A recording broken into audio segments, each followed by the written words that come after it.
Live coverage of the Celtic Speed Mini Coopers, and yesterday here at Knockhill in torrential rain it was almost the ideal conditions for Louise Goodman to experience the challenge of Mini Cooper racing. Here's how she got on. Do you ever have those moments when you think, me and my big mouth?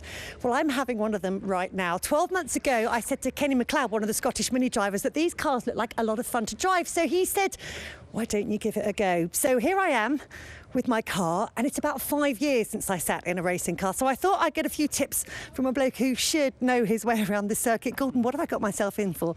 I'm more worried about what I've got myself in for sitting next to you, but I'm sure you're going to have lots of fun. The mini, the Scottish Mini Cooper series is great fun. You can have 24 nutters all around about you, looking for the same bit of tarmac that you're on. That's really reassuring. Well, they're on the tarmac, you're used to a bit of rallying, so if you've got to take to the grass and the gravel to pass them, I'm sure you won't be afraid. You'll be fine. I think I'd need to learn the ropes a bit. Do you want to show me the way around? I can show you everything I know, and we'll see if it's of any use to you or not. So yeah, let's jump in and let's see how well we can go. Let's give it a go. Perfect.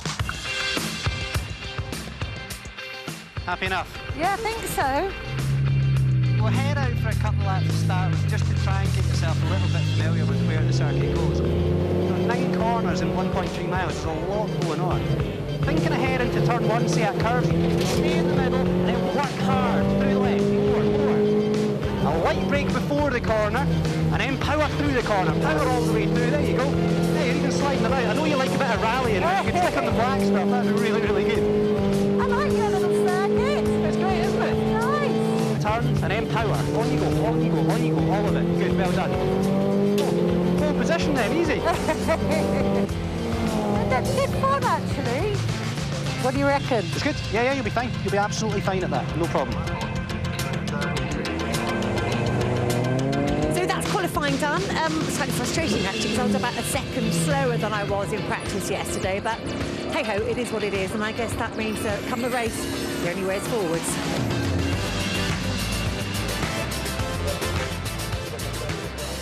Reigning champion David Slater gets away from pole position in car number 1. We're keeping our eyes peeled for Lou at the back of the field, the GPA Grand Prix Adventures car, the black and gold livery.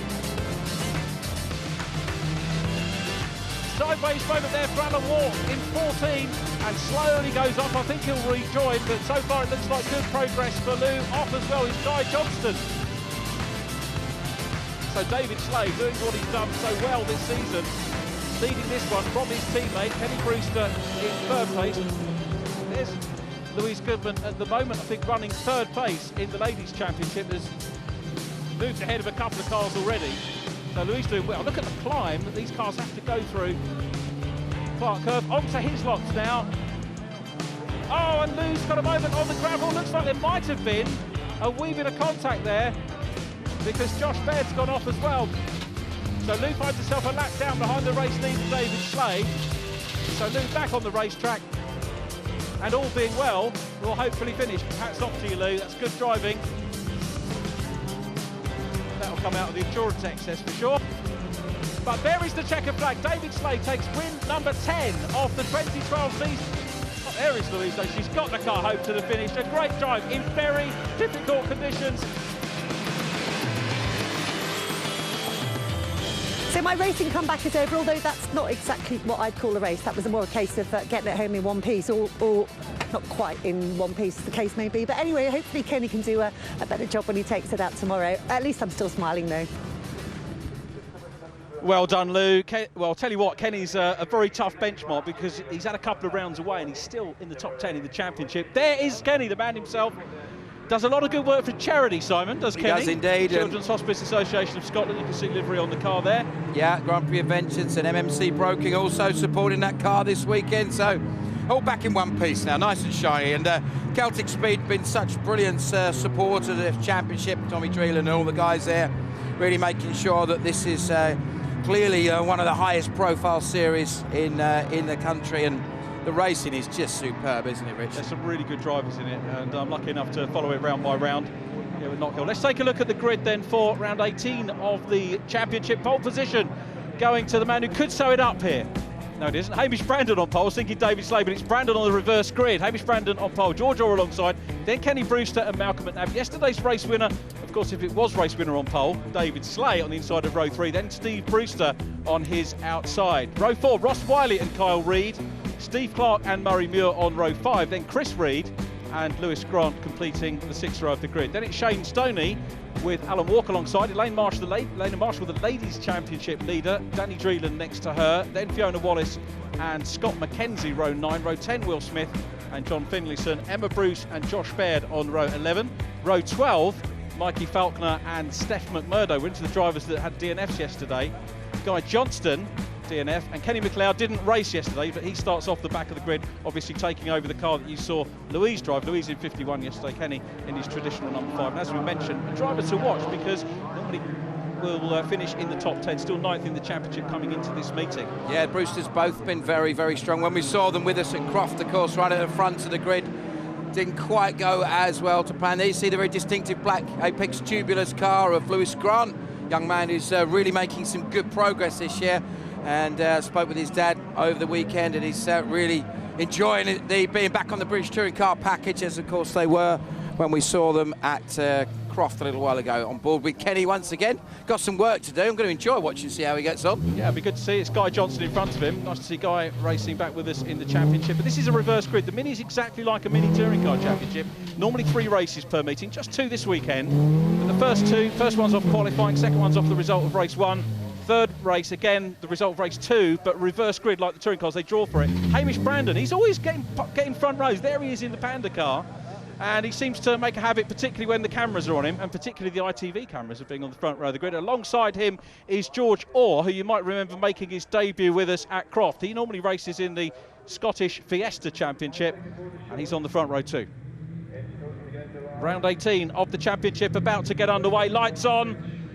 Well, I'll tell you, the drivers in the holding area, nervous to be racing in front of their home crowd. Looks like a great start from George Orr. The prediction from the rest of the paddock was that George might just get Hamish off the line, but Hamish slots into second position. Kenny Brewster in third. Malcolm McNabb in car number 4, presently the only driver who can deny David Slay the title today.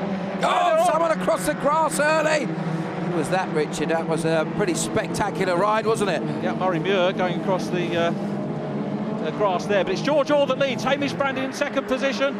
Through they go, and sideways. Big spin. Sideways there for Chris Reid, car number 29. He will recover from that. Look at all the fluid that was down the previous race. That's all been soaked up. Alan Walker in 14 going well, and 89. That's for the car that won on Saturday at Croft. That's the car of Carl Bradley. Sold it to Shane Stoney, the ex-Saxmax racer. Races in the National Mini Championship. And contact! Yep, contact into turn 1, and I think Steve Brewster going up Brewster the inside. Boys are on it, aren't they? Steve Brewster in yellow, up into third place. Keep your eyes on Malcolm McNabb in car number 4.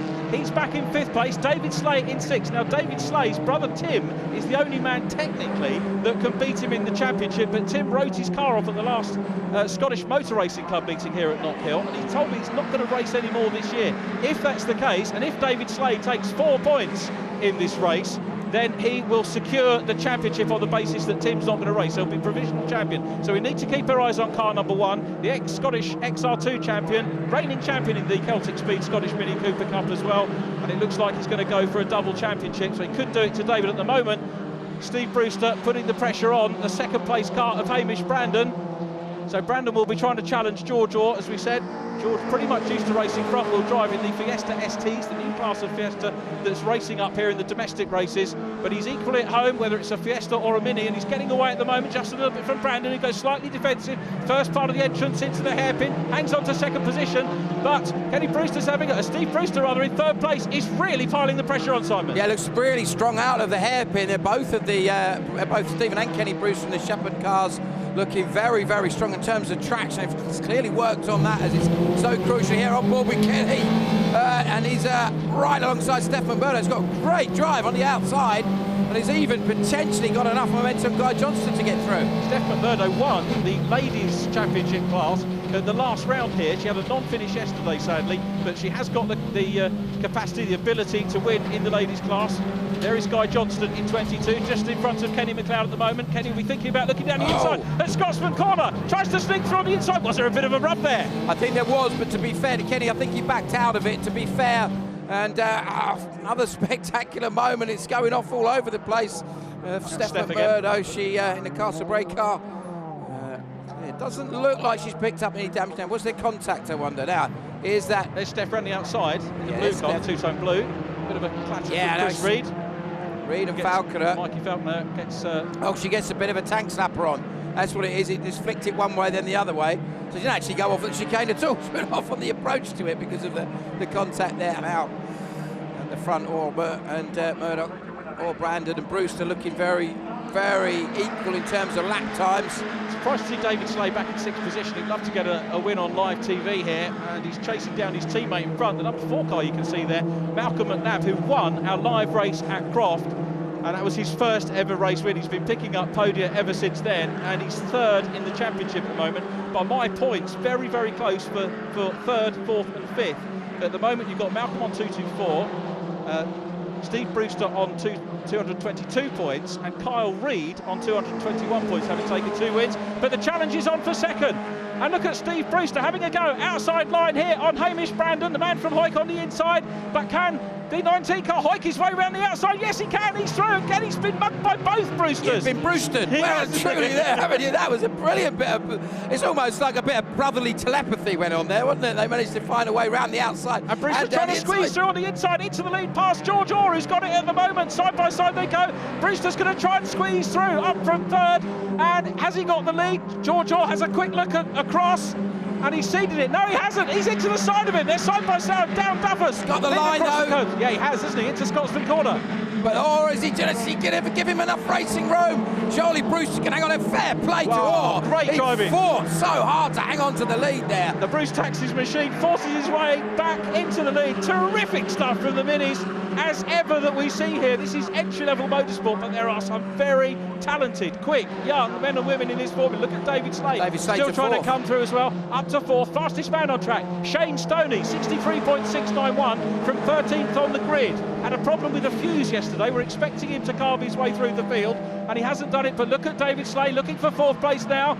Brandon grabs the line from him. Slade, I don't think, thought he was going to come across. Steve Clark in green goes up the inside, and then Ross Wiley in blue and white. Ross Wiley, who's looking at the Porsche Carrera Cup next year, he's in the mix as well, one of the top newcomers. Incidentally, while we're talking about new drivers this year, the top first-year driver is car number 4, Malcolm McNabb. He leads the Newcomers Championship. I love the way Orr was looking across at Bruce like that. It's almost like, hello, mate, how are you? It's brilliant. But he's done it this time. Brewster, can he hang on to it? Slade, I think, he's trying to get down the inside of Kenny Brewster, and he's done that as well. So Kenny must have got round the outside of that move. George, sticking with it. A bit of more contact now. Bit of a whack from behind now.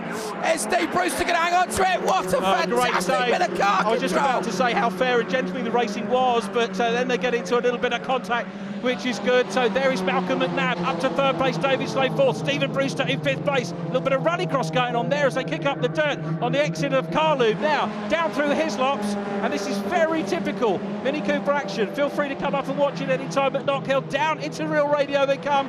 Get your eyes on David Slade picking them off one by one. Champion possibly elect back in 4th place. He only needs 4 points if his brother doesn't race again this year. And Tim Hamish Brandon getting into it. Yeah, Wiley got a really good move down the inside. Then I think everyone just kind of fell over each other. There's Lewis Grant in the background. Yeah, He's made some good progress as well from 12th on the grid. And outstanding performance by him as well.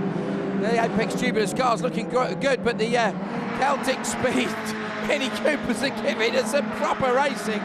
And oh my goodness me, well, we're inventing some new circuits here. I know you can go the other way round Knockhill now. Kyle Reid rejoined in front of Shane Stoney. There is the lap record holder, white car with the red and blue checks on. He's the man with the fastest lap, cutting his way through the field. Stoney on the last lap from 13th up to 7th. He's behind Kyle Reid, the white car with the green wing mirrors. So Shane Stoney coming up. Here they are. So there is Reid. 2 race wins for him this year in his first year. Sensational results for him earlier on in the season. And Shane Stoney, this is only his 4th Scottish Mini Cooper Cup meet. He got on the podium, sorry, his 3rd meet. He got on the podium in his 2nd one. Incredible driving from the youngster. And Joe Tanner, the circuit commentator, said, "You don't look old enough to drive these, Shane." Well, I remember Shane only, I think, back in 2009, racing in Ginetta Juniors. Did a part season there, and was a very, very promising young driver there. And he seems to have really built on that experience and in the others' formulas that he's been racing, and now can Brewster get away? He seems at certain bits of the circuit he's got a little bit of an advantage overall, but Orr is super aggressive. And I've got to say, I think for me at the moment, Stephen Brewster has had to save of the day. There should be some Scottish goalkeepers who can save as well as him. That was absolutely outstanding. Controversial. We've got black and white flag for the first two drivers, actually, George Orr and Stephen Brewster. So driving standards, they're having a very close look at these guys. But this is entertainment, this is car racing, this is the route possibly to touring cars. There's Malcolm McNabb now all over the back of the red car of George Orr to try and take second place. Kenny Brewster down behind them, and David Slade trying to pick his line and go through past the second of the Brewsters. Keep your eyes on the Silver One car, the Athena Asset Management back car. They've got a lot of guests here today enjoying themselves, and the two Team Slade teammates trying to work together, and down the inside off goes car number 30, Will Smith. Disappointment for Will. Back we go though, Steve Brewster still there, George Orr settled down at the front, David Slade comes out of the slipstream. He's going to be trying to get past Malcolm McNabb, his teammate. There won't be any team orders, but David Slade will want to go out on a big high here. Well, not go out because he's going to do the other rounds, but he'll want to secure the championship. As we said, his brother could technically still come back and race, but it means that he would have to take maximum points, fastest lap race wins, in order to deprive David of the championship after today. So let's have a look and see what happens in the background now. Oh, Kenny getting into a little bit of a tag, and then somebody else whacking into the back of the 30 car, Will Smith. Quite catch who that was. Who do you think that was, Richard? I didn't quite see who that was. I saw a 24, but I thought Lewis Grant was further up than that. So I'm not sure about this. Is of course played into the hands of Stephen Brewster, who's been able to drive his own race for a few laps now, and is using that pace just to get his head down and work himself away from the squabble that's going on behind. That's clearly not settled yet. As down the inside. Oh, just John Finlayson. Oh, no. John Finlayson's out of the race. Hard line to Johnny. Had a disappointment. And that's Orr getting it all sideways. And Malcolm McNabb's up to second. Kenny Brewster up to third. David Slade down behind them. Then we've got Kyle Reid coming up as well. Kyle Reid challenging the championship leader. Kyle Reid, beg your pardon, Ross Wiley sixth in the championship. Kyle Reid in the pack behind them. So too is Shane Stoney, as George Orr just about hangs onto it at the moment by the skin of his teeth. We're looking at Malcolm McNabb going out of shot. Look at David Slade. He's got pressure now on him from Ross Wiley. Ross, first-year driver, 20-year-old, ex-Carter. Some might say he's left it a little bit later than some drivers to come into saloon car racing, but that's made no difference at all. He's come in, he's been really quick, he's been a good, mature young driver, and he's doing so well in his first season.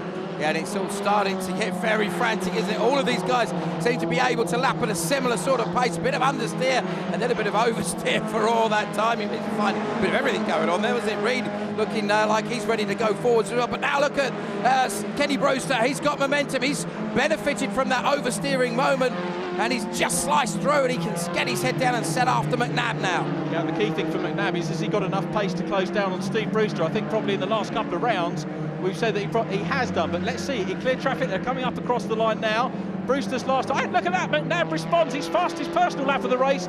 64.1, so he's pulled a 10th out of Steve Brewster. Still doable before the end of the race, but a lot of work to do as Orr comes under pressure from Kenny Brewster. David Slade in the mix as well. Slade's got his wipers on and through on the inside of Brewster. He's got to pick off Orr next to try and get onto the podium. We used to see David Slade on the podium, but Kenny Brewster repays the favour. Back down the inside past the Team Slade racing car, who's now got Ross Wiley all over his rear end. And Orr again very, very sideways. He seems to really be struggling with this balance of his car at the moment. Either that or he's just overdriving it. As look, Wiley down the inside of Slade. And as he managed to make that one stick, he certainly got the inside line for the hairpin.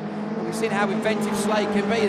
Behind that Reid, he's got momentum with Stoney. Yeah, Shane Stoney, as we said, the car that was built by Carl Bradley specifically for the Croft meeting. Carl Stoney, look at this, contact, a little bit of door handling as they come along the straight. David Slade gets hung out to dry from Kyle Reid. Carl Stoney goes up Shane Stoney, sorry, goes up the inside. I said to Shane I'd get his name wrong in this one, I did. Here they come up the hill, and it's Brewster, Kenny Brewster, who leads this pack. It's still Malcolm McNabb out front. Was he faster on the last lap? No, yes, Steve Brewster out front, isn't it? McNabb in second with Kenny third. No, I mean Kenny in front of this group, but Steve Brewster out front. I was looking at the time from McNabb again, slightly quicker in Team Slade Racing. He's flying the flag for them. David Slade down the escape road and really frustrated at the moment. The champion-elect, he is going to, as I say, provisionally wrap up the championship with his position here. He only needed to grab 4 points, and he's going to